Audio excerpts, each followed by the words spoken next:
What's up, baddies? It's Audra. On today's Tuesday Treasure, we have Amanda Levi sharing her husband, Cody Levi's testimony.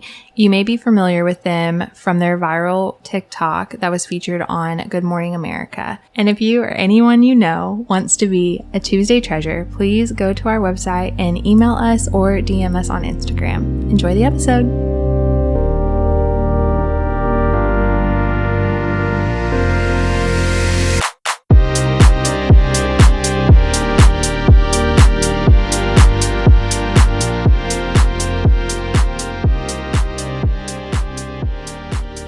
What is up, Bible Baddies? It's your girl Dom And Audra. And we have an incredible Tuesday Treasure today, Amanda Levi. Welcome to the podcast, Amanda. Thank you guys so much. I'm excited. Yay!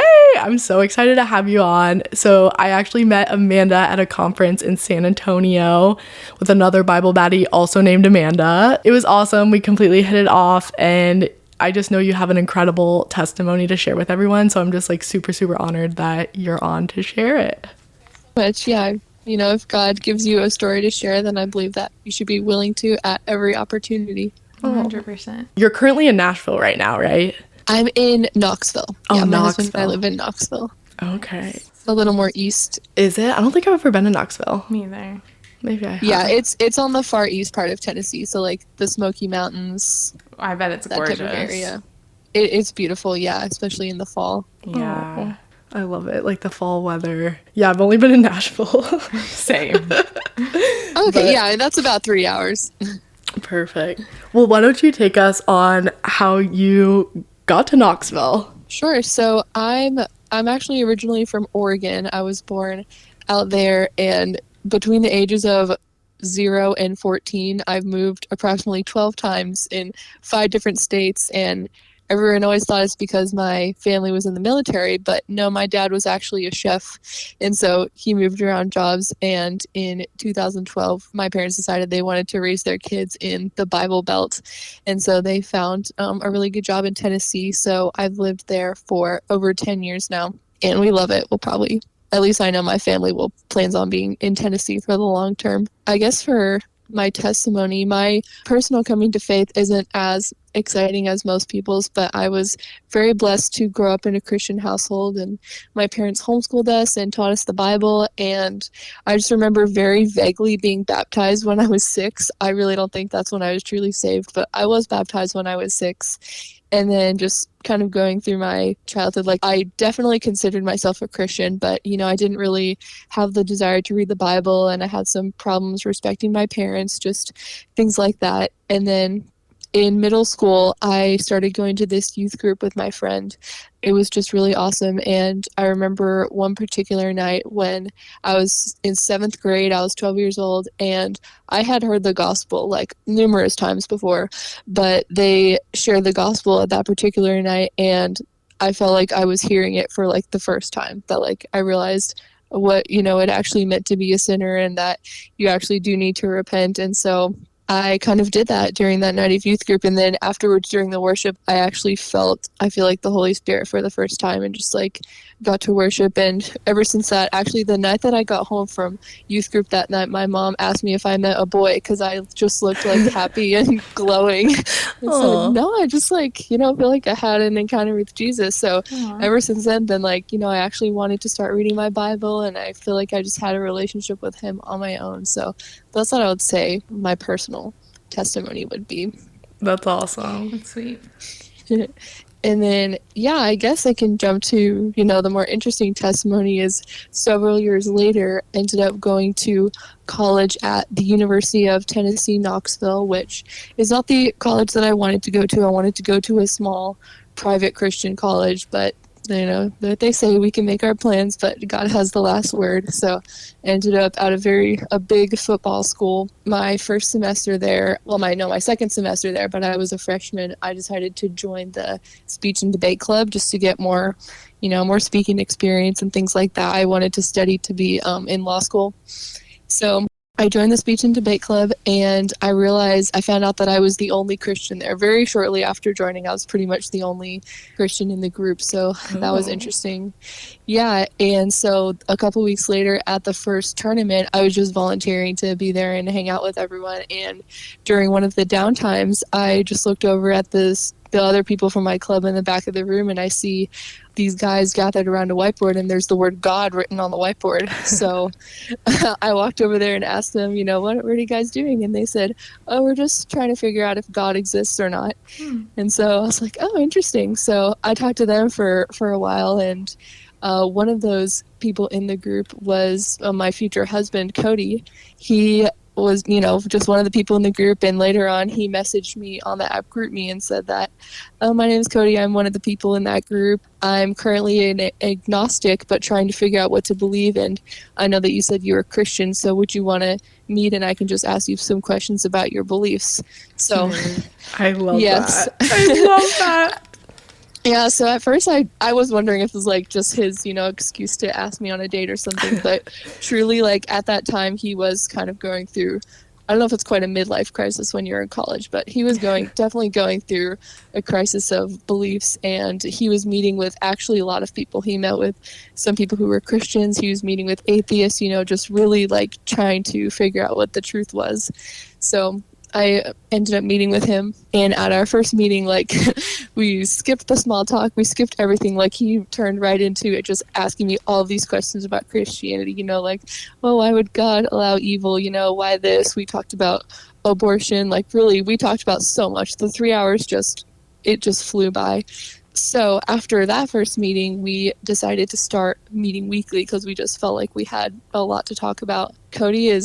He's a very, very smart and intelligent person, and I had studied some like Christian apologetics growing up, so I felt a little bit prepared for those conversations, which I'm very grateful that I got to read those books and stuff. But it got to the point too where like it was getting so in depth, like we would have to pick a topic in advance, and I would have to kind of study for the topic, like, oh, Buddhism compared to Christianity, or the problem of evil specifically.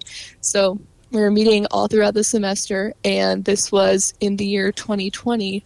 So in the middle of the semester during spring break, we found out that we would not be coming back after spring break because of COVID. We were all getting sent home. At this point, we realized like we had talked about a lot of things about the Christian worldview, but not really Jesus specifically. It was more just like the existence of God. And so I gave him this book to read called The Case for Christ, which, if you're not familiar with it, it's by Lee Strobel, he was an atheist who set out to disprove Christianity, but in the process actually discovered how much evidence there was for Jesus and the reliability of the Bible. So that seemed just like a really good book to give him because it seemed like a lot of his doubts were intellectual based. He was raised Christian as well, but when he had those questions about faith, like how do we know it's true, no one answered his questions. They just told him to have faith and not ask those types of questions. They have a movie about that too. Have you seen it? Yes, yeah, they made it into a movie. The it's so good. It makes me cry. We recommend anyone to read that book. It really is a good one. He did read that. He didn't actually read it right away, so we decided to keep meeting on Zoom throughout the semester. And then towards the end of the semester, he ended up reading the book and was extremely compelled by it. We went through, talked about the whole thing, and he had like one last question, and I honestly don't even remember what it was, but he ended up emailing Lee Strobel, the author, and asking his question, and they got back to him. And so once we had that final thing, like we had a Zoom call until like 3 a.m. and then I went to bed and woke up to a text from him that said like, "Good morning, fellow Christian," something like that. So it made me cry, and he decided to become a Christian, which he would say, I don't know if he would say that's when he became a Christian, or if he already wasn't, he just kind of came back to the faith. But that was the time, and then he ended up getting baptized a couple months later. And at this point, I kind of thought that like this was the purpose of our relationship. God brought me someone to minister to, and in the process, like I learned so much just from researching and talking to him and listening to all this stuff. I felt like really more equipped in my faith, and it was a blessing to be part of someone's testimony like that. So at that point, I kind of thought that was like what was in store for our relationship. And also before that, if someone's a Christian, like I wasn't going to date someone who wasn't a Christian, who, you know, we just disagreed on certain like political things like that, you know, because he wasn't. But it was actually very interesting. Over the summer, we decided to keep talking on Zoom, because even though he had become a Christian, it's not like he's out of questions or, you know, we're out of topics to talk about. But just kind of over the summer, it turned into more of just us like having a friendship and a relationship. We hadn't really even like talked about each other's families or what we like to do for fun or things like that. So we just kind of developed more of a friendship. And I also got to see, like, as he became a Christian and like started getting sanctified, he kind of did like a 180, like as he realized the implications of the view, you know, if I am a Christian, oh, you know, I should be against abortion, or, you know, I should not use this type of language anymore, things like that. So like I mean, he wasn't a bad person before or by any means, but it was just, I got to see him like have kind of a transformation over the summer too. So by the end of the summer, we were both kind of more interested in each other than friends. So before we went back to school, he asked if I wanted to go on a date when we went back to school. So I said yes. Aww. And so such girls, right? I know. It was sweet. It was just funny because like there really like wasn't anything romantic for like, you know, 6 whole months, and then it just kind of turned into that when it was the right time. So by the time we started dating, you know, we kind of were serious from the start. Like we knew after probably 3 months that we wanted to get married, but our parents weren't very fond of that idea. So we dated. We ended up dating for 8 months. And then we got engaged, and then our parents also wanted us to be engaged for a long time and get married a year later, but after they kind of saw the only reason we were waiting was because of them, so they said we could get married whenever we wanted. So we ended up being engaged for 4 months, because it was always my dream to get married in October in the Smoky Mountains. And so we had a beautiful fall wedding. That's so cute. That's kind of that section of the story. So I have one thing to say that I think is so cool, is that what I love is that even though Cody wasn't, quote, a Christian, God was still at the center of that relationship. And just like, I don't know, I just think that's so cool. Like the conversations were still faith-based and still had God in the middle of it. And so it's like God always had a hand in it, and God was always at play. And I just think that's just like the coolest thing. And then, absolutely. Yeah, like I just love that. And then I have to know how he proposed, of course. Okay, so we met at UT Knoxville. That was our college. So he said at this day, I thought we were having just like a fun day where he planned all this stuff, but how he asked me to be his girlfriend was with a scavenger hunt around our property. He asked my parents permission to come over and like set up these little cards, and I went on a scavenger hunt, and at the end he asked me if I would be his girlfriend. So for our proposal, it was a much more elaborate scavenger hunt. They ended up, you know, starting at our house, and we went through different parts of town, and then we ended up on our campus, and there's like this famous rock on our campus. I had to find a little code for that, and then I had a black light pen that I had to shine around on a certain area, and when I got to the rock, there was a hidden message that said, "Will you marry me?" Oh, it was behind that. So wait, so then whenever you were like starting the scavenger hunt, did you have like an idea that he was going to propose then, or were you just like, oh, we're doing this for fun? It wasn't because of the scavenger hunt. It's because I knew that he had my engagement ring where he lived, which is near Chattanooga, Tennessee. It's about 2 hours away. He made up some reason why he needed to go home at like 6 a.m. that day to help his dad with something, and then he came straight back. So I was wondering if he was going there to get the ring, and it was true. But he did throw me off over the course of the day, because he didn't have me dress up or anything like that. I expected him to do that, so there were things that threw me off throughout the day. So I was surprised. That's so funny when guys try to be sneaky. I know. Okay, we can get off the love topic and you can keep going. Okay, let's see. Yes, so the story is not over. Like I said, we did not date or get engaged for, you know, a long time, but we also didn't feel like we were rushing it. We just totally felt good about that timing, and we just really felt like we were supposed to get married at that time, and we didn't fully know why. We just we just thought that we should, and we're glad that we got the support of our family eventually. So we got married in October, and then we moved to Charleston, South Carolina. I transferred to a school there, and Cody had graduated, so he was going to start working at the medical university in a research lab. He studied neuroscience and psychology in school, so he was going to get a research job just to start out. We moved to Charleston, and about a month after we got married, he started just having some funny symptoms. Like, we would be driving down the road and his leg would start getting really numb and tingly, or he would start having some vision problems. So we just went ahead and got established with the doctor there, and they couldn't really explain what was going on with him. So we kind of ignored it. And after a couple more weeks, he started having really bad vision problems. Like, we were driving down the road and his vision went like completely black for like 30 seconds straight. It was really scary. So we went to eye doctor, and they told us that they found some pressure, like something was putting pressure behind his eyes. So they suggested that he just get an MRI, because that will show everything that's going on behind there. And so, yeah, we got married in October. This is December. So he has an MRI about the week before Christmas. It's December 15th. He was going to have the MRI, and then we were going to come back in January to get the results, and we were going to go home to see our families for Christmas. And he got the MRI, and as we were walking out of the office, the nurse came like running after us in the parking lot, and she was like, actually, the doctor wants to talk to you guys right now. And looking back, that should have been extremely alarming, but we were like, oh great, they're going to talk to us now, and we don't have to come back in a couple of weeks. So we just walked back to the doctor's office, and they came in with a disc and just said, the radiologist just found this big mass in your brain the size of a softball, and we don't know what it is, but you should take this and you guys should go to the hospital, to the Medical University of South Carolina. So we just were like, nothing hit us then. Like, we were just in shock and just confused, like, what? So we drove to the hospital and called our families along the way. Yeah, we got to the hospital. They confirmed it for themselves that he had some tumor in his brain the size of a softball.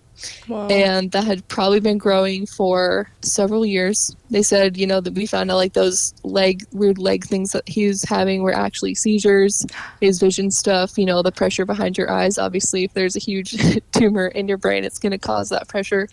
But really, for the size of the tumor that it was and how serious it was, like, his symptoms did not match that at all. Like, he never had headaches, anything like that. Wow. So it was kind of bizarre.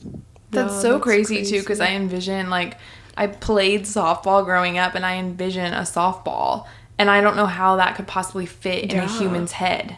Yeah. I know. I know. I can show you guys this MRI. It looks like it's taking up like literally a third of his brain. Wow. That is insane. He never knew it was there. So, yeah, they ended up doing an emergency surgery the next day. And the really blessing in that is that when we decided to move to Charleston, it was kind of a spontaneous thing. We didn't really have a specific rhyme or reason. We wanted to move somewhere to get our lives established. And we visited Charleston, and we thought it just felt good. We had peace about it. So we decided Charleston. And looking back, we actually think that the reason that we moved to Charleston was so that Cody could have his surgery at MUSC, because it's a very dangerous and risky surgery, and there's obviously a lot that can go wrong when you're doing a brain surgery. And the doctor that ended up doing his surgery was like, he's considered one of the top ones in the country for that specific type of surgery. That's so crazy. Yeah, once we found that out, we felt like we knew, whoa, this is why we were supposed to move. Right. So they did the surgery and were able to remove 99% of the tumor, which really is amazing, because it was just kind of intermingled with his brain. Wow. So that is like a huge thing. What's crazy to me is that that tumor kind of morphs into the brain, like it interconnects. Is that how it works? Yeah, they said it was like intermingled with his brain. So like it was kind of like a hard calcified tumor, but yeah, it was mixed in with his brain too. I don't even know how to fully understand it. Yeah, that's crazy. But that's a miracle that they got 99% out of it. It is. It really is. And we've met other people who, like, when they do the surgeries, it's closer to like 50% that they can remove. But a huge part of the success for their outcome is the surgery. So yeah, we very blessed for that. That's amazing. That makes me think of, I think that woman was at the conference you and Dom went to. I think her name's Taylor. Taylor Duke? Yes, Taylor Dukes. Yeah, it makes me think of her and like how I guess like holistically she shrunk her brain tumor in half or something like that. I don't know, but I started doing all this stuff that she was saying because I was like, I gotta like make sure this doesn't happen to me. That is awesome. And yeah, if we knew some of what she said beforehand, we may have done something different. But yeah, now kind of retrospectively, he's been doing some of that as well. Yeah, that's awesome. Okay, sorry, we didn't mean to cut you off. You were saying how they find this tumor and he didn't really have all these signs. Right. Yeah, he didn't have all those signs. They did the surgery, and before they did the surgery, they're like, there's a lot of things that can happen with the brain surgery that we don't really know what it's going to be like when he wakes up. Like it could be, he could have loss of speech, loss of memory, like he could be paralyzed on his right side. The tumor was on the left side of his brain, so they said the right side of his body would be affected.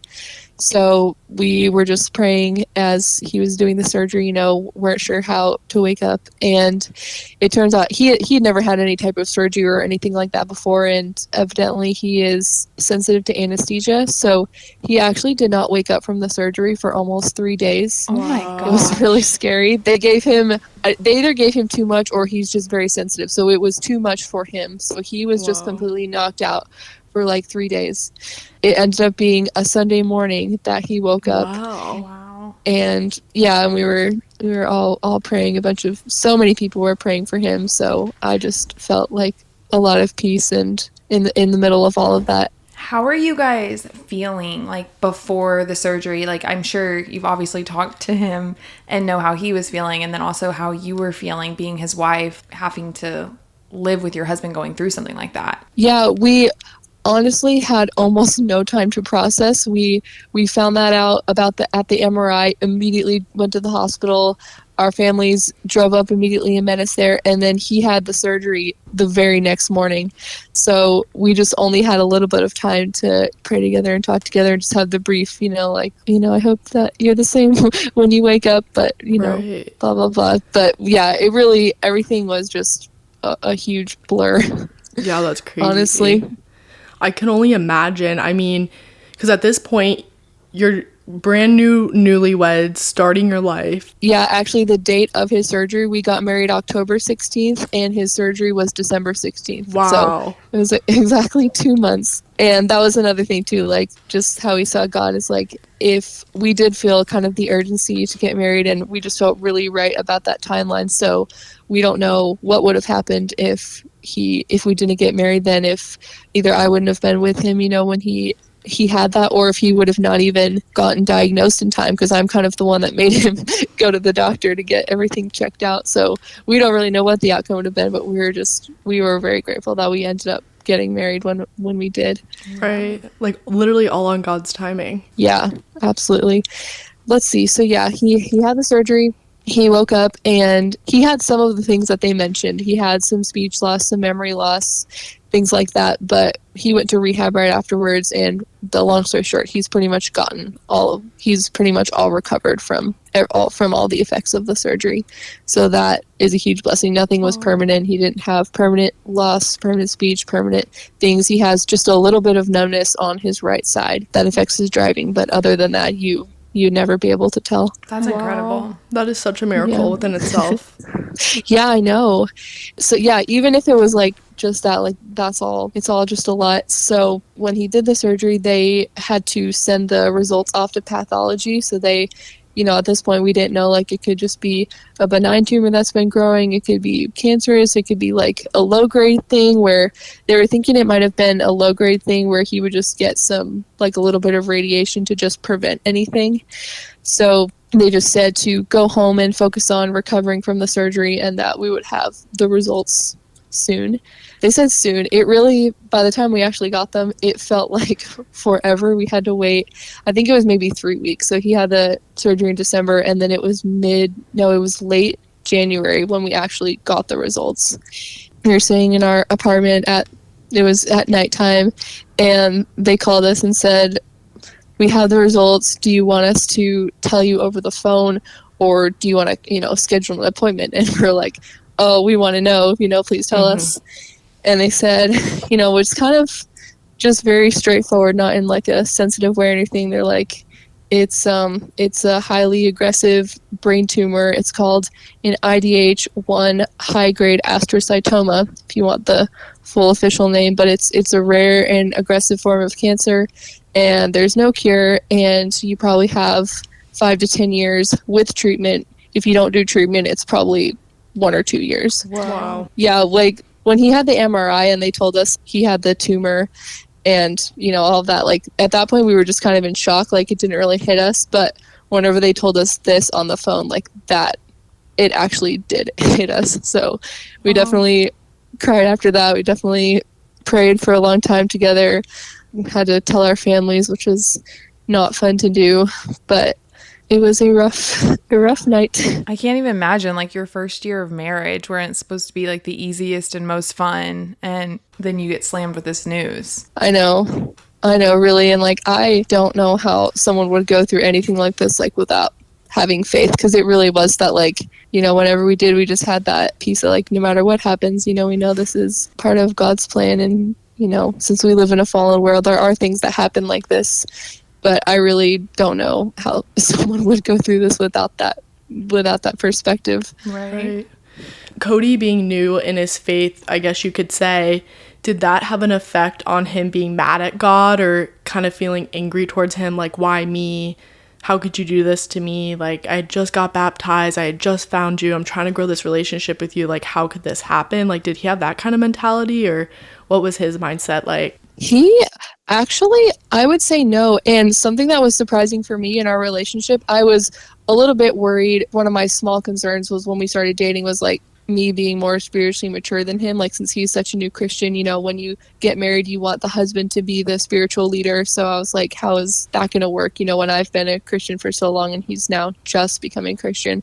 But his sanctification process actually happened very quickly. Like, I would say he is probably the more spiritually mature one now. And even when we first got married, like, he really just dove into his relationship and took it seriously and accepted all the implications and just dove into reading his Bible. So he was really on really solid ground. And his family had, not to get into another story, but I will say his family members do have that view for some things that have happened to his family. So I think he learned from that having that view of, like, just being mad at God and helping that doesn't help anything. It just makes you bitter, and it doesn't help your faith, and it doesn't glorify God. So he really didn't have that type of attitude, which is kind of amazing. That's truly amazing. I guess I'll jump back into the story. So after they gave us the diagnosis, they said even though it's technically not curable, you can still do chemo and radiation to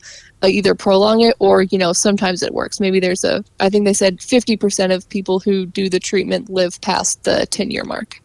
It was also a cancer that was just discovered in like 2011, so there's really still a lot of research being done about it. But we were going to stay in Charleston to do the treatment because their care is just a lot better than Knoxville. We love Knoxville, but they don't have the best medical care here. So we ended up not being able to do that because of insurance. He actually didn't have any insurance covered in South Carolina since we had just moved, and he was still under Tennessee insurance, all of that fun stuff. So we were kind of deciding about what we wanted to do. We actually looked into MD Anderson in Texas. They have a really good reputation for like cancer research and treatment. So we were just kind of looking around, and one of our friends or family members asked us if we had ever considered St. Jude, which is a St. Jude Children's Research Hospital, and we did not, because our impression was that it was just for children. If anyone doesn't know about St. Jude, they treat children with cancer under the age of 21, and they have all the latest stuff. They have all new doctors, all new technologies, and they do not charge their patients for any care. It's completely free. They're a nonprofit. So yeah, when we looked into them, we found out that they actually accept patients through the age of 21. And once you're accepted as a patient there, you're a patient for life. So as long as you get in by that time, you're locked in for care with them. Cody was 21 at the time. Wow. This is late January, and his birthday is February 1st. Whoa. So we were like, okay, if we're going to do this, we applied to St. Jude, and we called them and let them know, like, he is turning 22 in like literally a week. So if there's any way you can rush his application or anything like that, we were praying about that, and people were praying about that for us. So they did rush his application, and they got him approved, just a few days before his birthday. So that was a huge praise. And we ended up packing up our apartment that we had just lived in for a couple months, and we moved to Memphis, Tennessee, which is the complete opposite end of the state from Knoxville. Oh. There's Nashville's in the middle, and then Knoxville's all the way to the east, and Memphis is all the way to the west. So we moved to Memphis, and he started treatment there. Like I said, everything is completely paid for. They gave us an apartment to live in. They gave us a grocery stipend. They had him in this care. All the doctors were amazing. It is a huge praise that he got there and got to have that for his treatment. He did 30 rounds of radiation, which lasted 6 weeks. So they blasted the tumor to try to kill whatever cancer cells would be left. That was really rough on him. That's like the thing that made him go bald and stuff. I can send pictures if you guys want from some stuff along the way. But so he went through that, and then they gave him a little bit of a break to recover. So we went home for about a month, and then we went back, and he started chemotherapy. He was initially on a clinical trial. He started on the chemo, which it wasn't the traditional type of chemo where it's like an IV that they give you. He actually did a pill. Oh. It's called temozolomide. So he did that. The round it's 12 courses. So he takes it for 5 days in a row, and then he was off for 23 days. He gets 23 days of a break. So he had 5 really rough days a month. He would take it and throw up, have all those, feel terrible, all that, and then he would get to recover for a couple of weeks and then start it over. So he did some of that at St. Jude. We ended up living there for about 6 months total, 6 or 7 months, and then we were able to move back to Knoxville. They said he could just finish the rest and just come back for checkups. So he did that for about 7 or 8 rounds, or maybe 9. Maybe he was about to start the 9th round, but he just started having some stuff with his liver. It's like it's poison in your body. Yeah. So he like physically like couldn't put it in his mouth. He to this day will not even look at or smell orange juice because that's what he used to take the chemo. So at that point, it's like he couldn't even like put it in his mouth. So we were just, we felt like he had probably had enough of that, but we were like, well, if it's, not the whole 12 rounds, then is that, concerning? So we were just kind of praying too, and a very interesting thing happened in the course of a week. We had 3 different people, completely unrelated, recommend this same thing to us, which is a book called Chris Beat Cancer. If I say it fast, it sounds like crispy cancer, but it's Chris Beat Cancer. So yeah, someone from our work said, I want to tell you guys about this book called Chris Beat Cancer. It's a guy who beat cancer naturally, like with through diet and lifestyle changes and things like that. And we're like, oh yeah, that's cool. We'll look into that. And then a couple days later, a second person texted or emailed and said, I feel like I should share this book with you guys. It's called Chris Beat Cancer. It might be something for you to look into. And we were like, oh, wow, someone else just told us about that.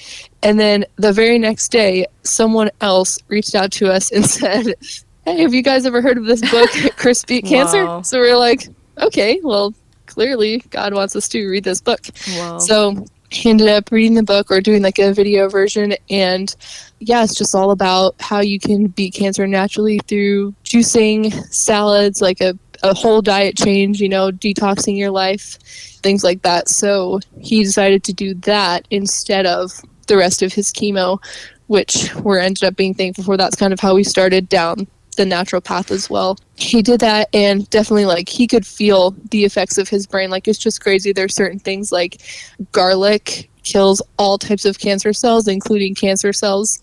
including brain cancer cells. So he did a lot of garlic in his juices, and it's just really interesting when you read all about it. But he did that to kind of finish up his treatment. He still does some of that stuff now, but he did it as, like his medicine for a few months. So ever since then, he goes back to St. Jude every so often. While he was, right when he finished the chemo, they did the scan, said everything looks good.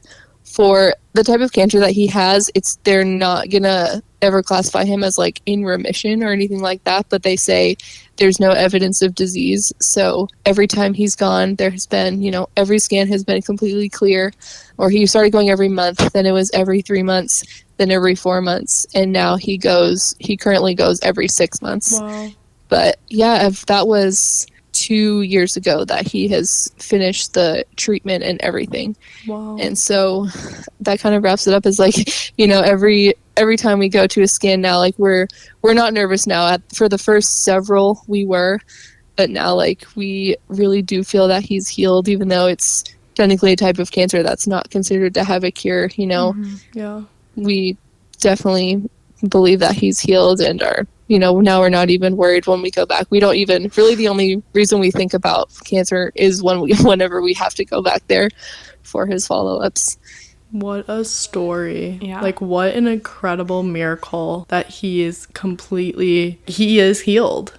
He is healed. And I just think it's amazing that God really does provide the nutrients we need naturally. Like, I just think that's such a cool aspect of it too. Yeah, really, he gave us that. And now, looking back to it too, it's like it's even coming out that like the cause of childhood cancer in general is things in your environment, like your diet, things like that. So now even like, for our kids and for what we're seeing, it's crazy. It is sad how many young people are getting diagnosed with cancer. It is crazy. There's like such a influx of it too, like things we've never seen before just like going on, and it's truly like the biggest pandemic is like cancer and diabetes and all these things. And it's just like the doctors don't ask us these day and age, like, what does your diet look like? Doctors don't ask that. Hey, what's your daily nutritional value look like? What do all these aspects of life look like? They just medicate, and it's just crazy. Yeah. That is incredible to hear. That's such an incredible story. Can you like talk about what was his diet pre-cancer versus when he kind of like read that book and started really prioritizing what he's putting in his body, how that kind of counteracted the tumor? Yes. And that was kind of going into our marriage too. That was kind of an interesting conversation that we had, because I've been more like, I was really healthy before that. Like I loved cooking healthy foods and doing all that. And that's kind of how my mom raised us too. And his family was like complete opposite of the spectrum. Like he had like a donut for breakfast as a kid and like cereal and like chocolate milk, and he lived on like sweet tea in college. So we kind of had to have a compromise. Like when we got married, I'm like, okay, you can't just eat these things all the time. And then for mine, I kind of compromise on some stuff too. So he ate like some healthy stuff that I cooked, but really like he had a lot of still frozen pizzas and like to drink kind of sugary things. Since the surgery, he cut out sugar anyways, because it was actually contributing to the seizures. Oh, wow. So he wasn't doing the sugar, but he was still having a lot of processed food and chips and pizza and things like that.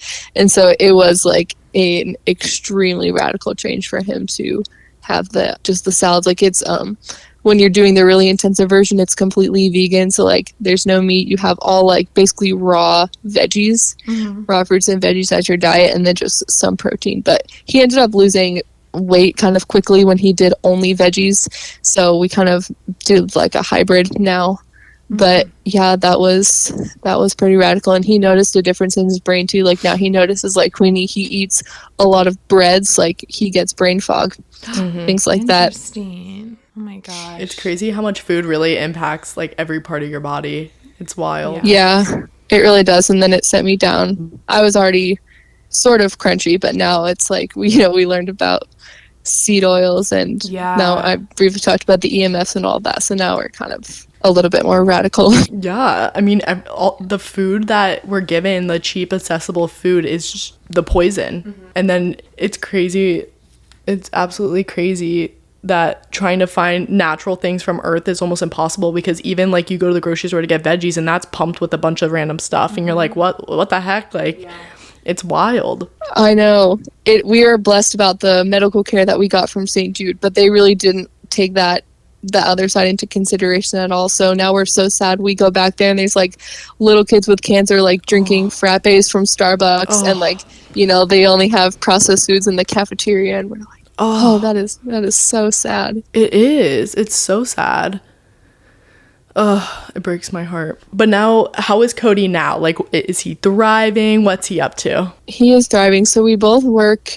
It's another story, but we both did not do the careers that we ended up having. We work for a pro-life nonprofit organization called the Center for Bioethical Reform. So we go to college campuses and show people the truth of abortion, have conversations. That's an issue like that's been near and dear to our hearts since college. And so we did not think we'd be doing it as a full-time profession, but God made a way for us to do that. So that's what he does, getting his master's degree in Christian apologetics, because how he came to the faith, you know, was intellectually. So he really has the heart to like share the truth with lost and questioning people, especially college age students who are going through those crises. So yeah, that's what we do now. He is thriving for the most part. Like I said, the only effect that he has from the cancer is he has numbness in his right foot. So he actually does not drive right now, which is, it's a prayer request that we have too, because we do think that he can drive. It's just been like so long since he hasn't, and because of his numbness, you know, we haven't really tried. But we've had one car, we have the same job, so really it hasn't really been a problem for us. But now since we're getting ready to have a baby, that's kind of the one thing that might be a factor. But everything else it's amazing. That's awesome. That's super cool. So whenever he was going through the treatments and everything, did you ever, I mean, for me, being a girl, I've always dreamt of like being a mom and all that stuff too. And so was that something that you also had dreamed of? And then going through this cancer treatment and everything, was that a fear within you too of that next chapter of your guys' relationship? It absolutely was. When we went into our marriage, our plan was we definitely wanted kids. Like, we love kids. We knew we wanted them. I was a sophomore in college when we got married. Maybe I was a junior. And basically I wasn't graduated. So we said, maybe we'll wait like, you know, a year, I'll graduate college and then we'll start having kids. Or once he starts the chemo, that's when they said, you know, the chemo could probably cause infertility, and, you know, you can't try to get pregnant or anything like that. Like, it would just be dangerous. So we had like 1 month, like before he started the chemo, we were like, okay, we'll just, you know, try to get pregnant now, just in case we never have the chance. So I did not get pregnant that month, which it ended up being for the best. But we went to a fertility clinic and got some things frozen, you know, for future. Since then, going back, I'll just say we probably would not do that again if we had the option. We probably wouldn't do any of those fertility things like that. But we did end up doing that. So yeah, then they said, you know, if he'll do the chemo, and then you should wait like 2 years for your body to recover, you know, otherwise it could be kind of dangerous. So yeah, it was not our original plan, and we didn't know if we were going to be able to have kids, but we did wait the timeline that they suggested. And then it was really just perfect and amazing in general. After he's done with his treatment, he got to recover. There's this amazing organization called 17 Strong that gives victory trips to young adults who beat cancer. So we heard about it and applied for it. I actually found out at that conference that we went to that's when he got accepted as one of their recipients for that. So we got to go on a free 10-day trip to Kauai, which was our dream spot. It was where we were going to go for our honeymoon, but we didn't go on a honeymoon because we got married during my fall break from school. So we didn't go on a honeymoon. So we finally got to go on one 3 years later, and it was just, you know, a celebration of like everything that he went through and just kind of starting the next chapter of our lives. And then we came back from that trip and I found out that I was pregnant. Oh, wow. So it was, like God's timing is just perfect. That's incredible. I just really feel like God is all throughout your story. Obviously, but just in that timing and wrapping that story up with all of those exciting things, how can, I don't know, like, this is why I love sharing testimonies, because like, how could God not be there, you know? They're so encouraging to hear. And I think that's probably like one of the reasons why God does let you go through suffering, is like because you can use those stories to encourage other people who are going through the same thing. Right. Actually, it's a little bit sad, but it's also sweet. We recorded like a YouTube video of Cody's whole thing, and we actually ended up meeting someone who has the same. They commented on our YouTube video that they were, going through something similar. So we ended up having a phone call with them and found out that this guy had the same exact diagnosis as Cody, which was crazy because it's an extremely rare cancer.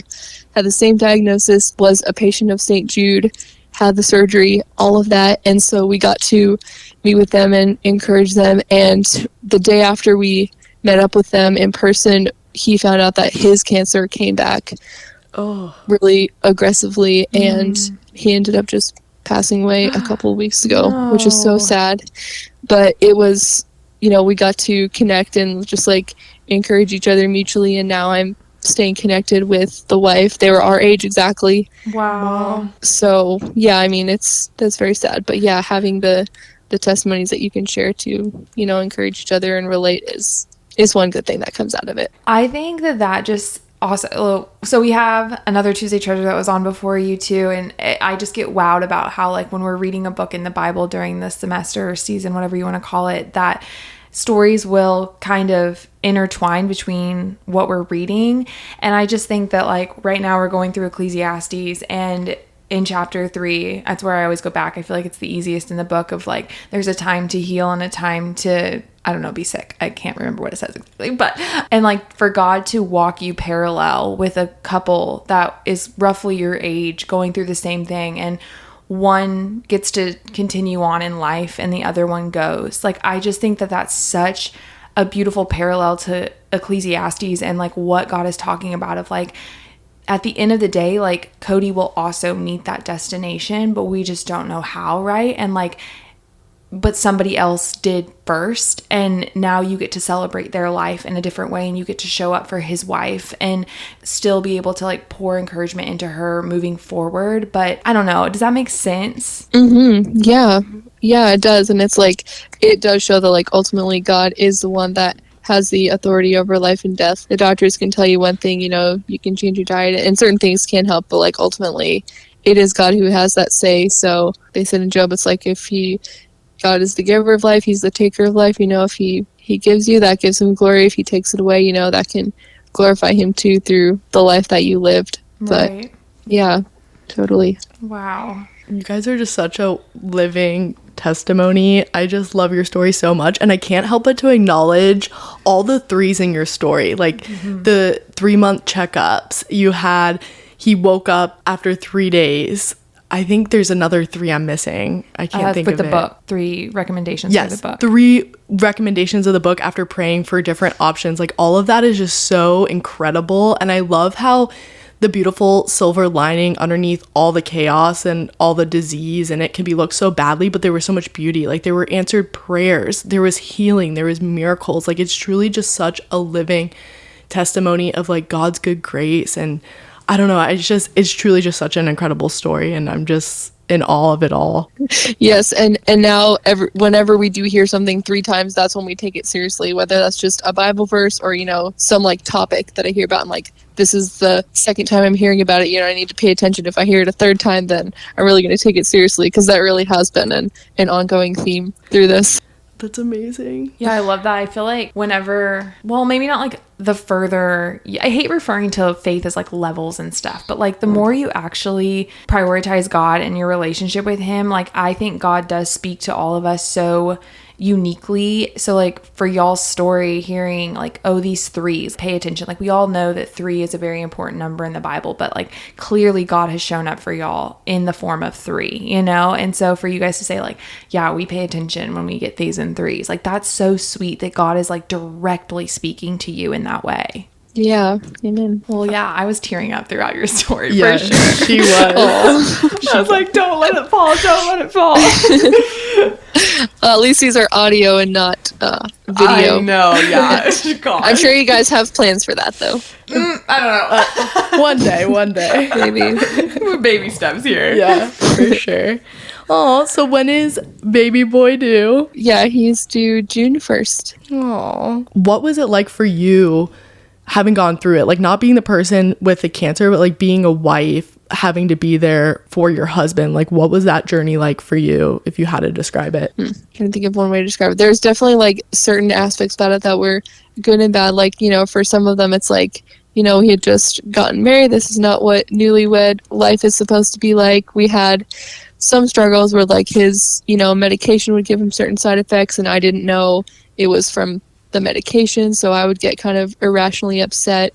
And then I went from like, you know, people give you advice in marriage. It's like when you're married, like don't try to be your husband's mom. You know, they don't like that. It's not, you know, how it's supposed to be. So, but for this, I felt like I had to actually literally physically take care of him when he was recovering from the surgery. So some of that bled into like, you know, me afterwards just trying to kind of be his mom. And that, you know, we've worked that out now, but there were certain things about that was really hard. And then, you know, and I got to change my perspective too. It's like God chose me to be his wife through this and support him through this, and I should, you know, see that as an honor. Like that is a really I guess you could call it important job. You know, like he could have picked, you know, someone else to be his wife and to walk through this with him. So I would definitely say, like, for all the moments I had, like, I felt like it was not my own strength that I was relying on. Like, really, God gave me a lot of strength. The people praying for us and just, like, encouraging me, and people, you know, during his surgery, like, got to sit with him in the hospital so that I could go home and take a shower and things like that. So I definitely am grateful for the community, for people who were praying. And then, yeah, when it was just us, like, there definitely was strength that was not my own, that I was relying on. So when people tell me that too, it's like, you know, you're so strong, I don't know how you did this. And I'm like, if I was just relying on myself, like, I would not have been able to support him how I did. Wow. Yeah. That's such a beautiful perspective. Yeah. I love that a lot.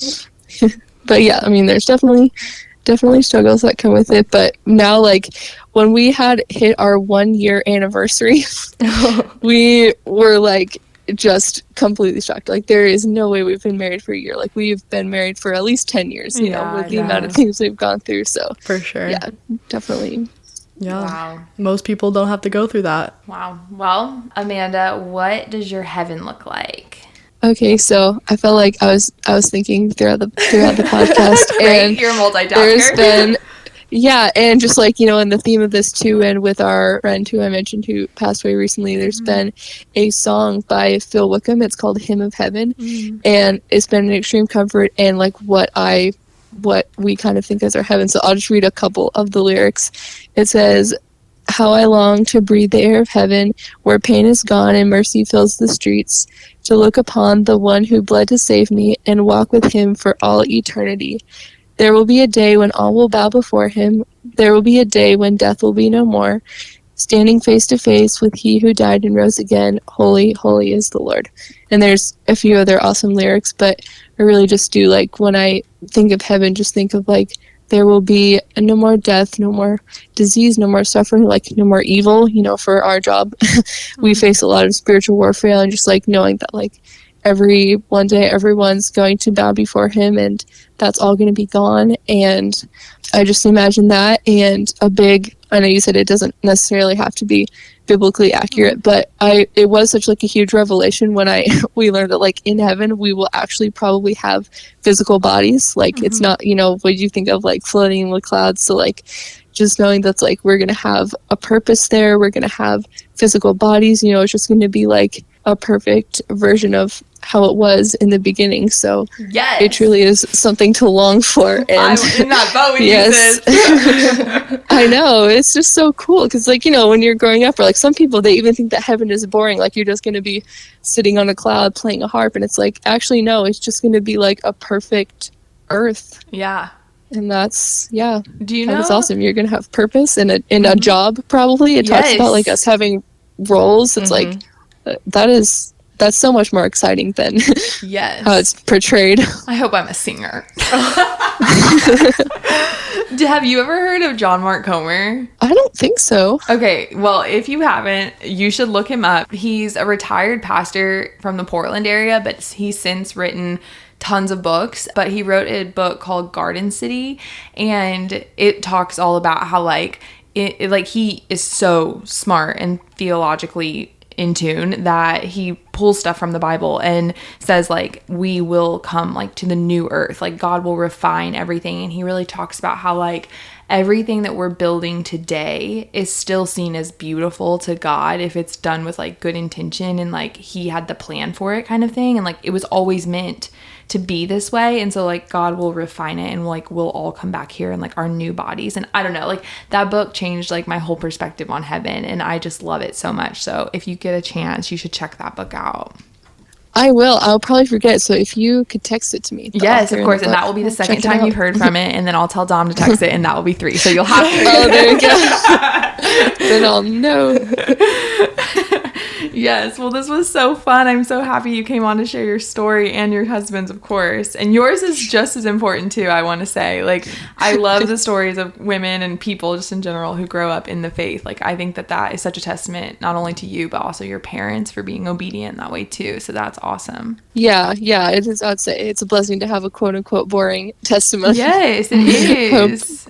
They're important. Yeah. Thank you so much. Seriously, you have been. Thank you guys so much. Incredible. I'm so glad we got to meet. Yes. So randomly. Yes, I know. I love it. It's the best. Well, I would love to pray you out if that's okay.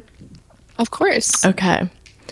Dear Heavenly Father, thank you so much for bringing Amanda on the podcast. We just ask that the right ears listen, and that their testimony can truly inspire anyone that might be going through something similar, or just get that inspiration from the Holy Spirit that is rocking with both Cody and Amanda. Lord, thank you so much for bringing them together.